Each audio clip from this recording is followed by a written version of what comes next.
മലയാളത്തിൻ്റെ മുതിർന്ന അഭിനേതാവ് നെടുമുടി വേണു അല്പം മുമ്പ് അന്തരിച്ച വാർത്തയായിരുന്നു വാർത്താ മാധ്യമങ്ങളിലൂടെ കണ്ടത്. തിരുവനന്തപുരത്തെ സ്വകാര്യ ആശുപത്രിയിൽ ശാരീരിക ബുദ്ധിമുട്ടുകളെ തുടരുമ്പോഴാണ് ഇദ്ദേഹത്തിൻ്റെ ഈ മരണ വാർത്ത എത്തുന്നത്. എന്തായാലും മലയാളത്തിൻ്റെ ഒരുപാട് നടന്മാരും സംവിധായകരും മലയാള സിനിമയിലെ സഹപ്രവർത്തകരെല്ലാം അദ്ദേഹത്തിന് ആദരാഞ്ജലി നേർന്നുകൊണ്ട് രംഗത്തെത്തുകയും ചെയ്യുകയാണ്. ആശുപത്രിയിലെ തത്സമയ ദൃശ്യങ്ങൾ ഉൾപ്പെടെ ഞങ്ങളുടെ പ്രതിനിധി എം മനോജ് കുമാർ തയ്യാറാക്കിയ റിപ്പോർട്ട് കാണാം. മലയാള സിനിമയുടെ സാമ്പ്രദായിക ചിട്ടവട്ടങ്ങളെ പൊളിച്ചെഴുതിയ അഭിനയ തികവായിരുന്നു നെടുമുടി വേണു. കാവാലം നാരായണ പണിക്കരുടെ ശിക്ഷണം തന്നെയായിരുന്നു നെടുമുടി വേണുവിൻ്റെ അഭിനയ ജീവിതത്തിൽ വഴിത്തിരിവ്. ദേഹാസ്വാസ്ഥ്യത്തെ തുടർന്ന് തിരുവനന്തപുരത്തെ സ്വകാര്യ ആശുപത്രിയിൽ പ്രവേശിക്കവെയാണ് ഇന്ന് രാവിലെയോടെ താരം അരങ്ങൊഴിഞ്ഞത്. അഭിനയ ജീവിതത്തിലെ 5 ദശകങ്ങളിൽ 500-ലധികം വേഷങ്ങളാണ് നെടുമുടി വേണുവിലൂടെ മിന്നിമാഞ്ഞത്.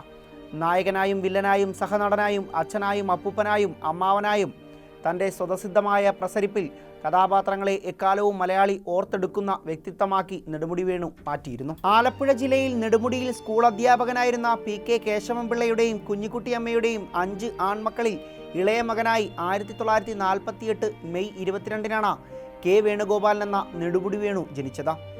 നെടുമുടിയിലെ NSS ഹയർ സെക്കൻഡറി സ്കൂളിൽ നിന്നും വിദ്യാഭ്യാസം തുടങ്ങി. Champakulam saint Mary's higher secondary school എന്നിവിടങ്ങളിൽ നിന്നാണ് പിന്നീട് പ്രാഥമിക വിദ്യാഭ്യാസം നേടിയത്.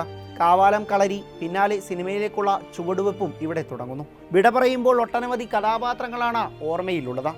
മരക്കാർ അറബിക്കടലിൻ്റെ സിംഹം ഉൾപ്പെടെയുള്ള പുറത്തിറങ്ങാനുള്ള വലിയ ചിത്രങ്ങൾ തന്നെയാണ് അഭിനയിച്ച് കടന്നുപോയതും. പ്രിയ നടൻ്റെ വേർപാടിൻ്റെ കണ്ണീരിലാണ് മലയാള സിനിമാ ലോകവും. News desk login Kerala.